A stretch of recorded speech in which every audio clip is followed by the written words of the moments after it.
Merkt ihr auch, dass diese Woche etwas anderes ist? Irgendwie fühlt es sich komisch an.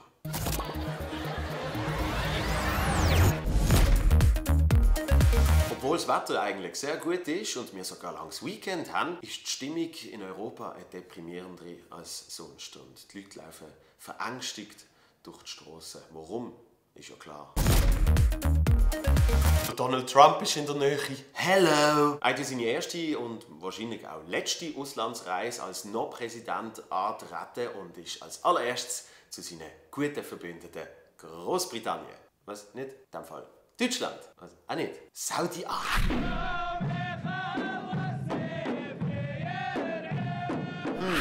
Der Donny kriegt ja sein Schwert nicht einmal richtig auf. Gut, er ist ja schon 70. Vielleicht hat er ja drum in Israel seinen ganz persönlichen Nahostkonflikt gehabt.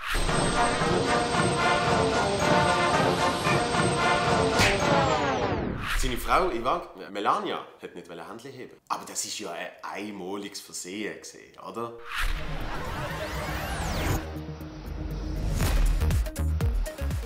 Oder auch nicht. Ich persönlich verstand ja, dass Melania nicht seine Hand heben wollte. Sie hat nämlich so eine Szene vermeiden.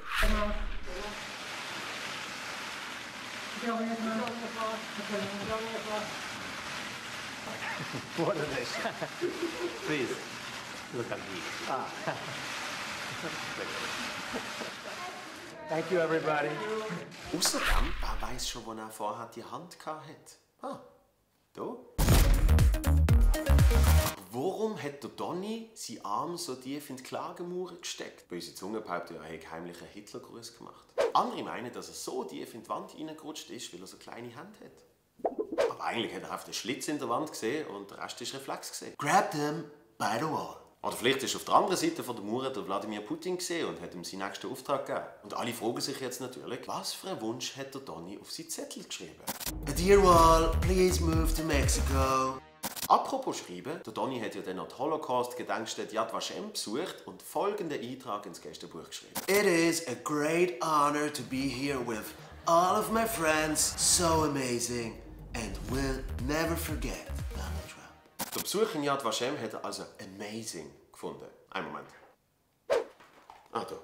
Amazing. Grossartig. Die Erinnerung an 6 Millionen ermordete Menschen.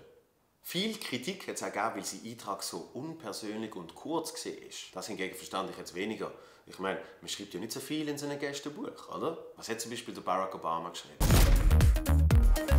Gut, da muss jetzt der Donny in Schutz nehmen. Ich meine, er ist sich einfach nicht gewöhnt, mehr als 140 Zeichen zu schreiben.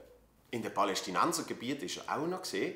Dort ist er mit einer traditionellen Aufführung von Tanz und Feuerwerk empfangen worden. Dann ist es weitergegangen in den Vatikan zum Papst Franziskus. Ivanka und Melania haben sich schon mal testweise für die Beerdigung von der Trump-Präsidentschaft gekleidet. Und der Donny und der Papst, die haben es so gut miteinander gehabt.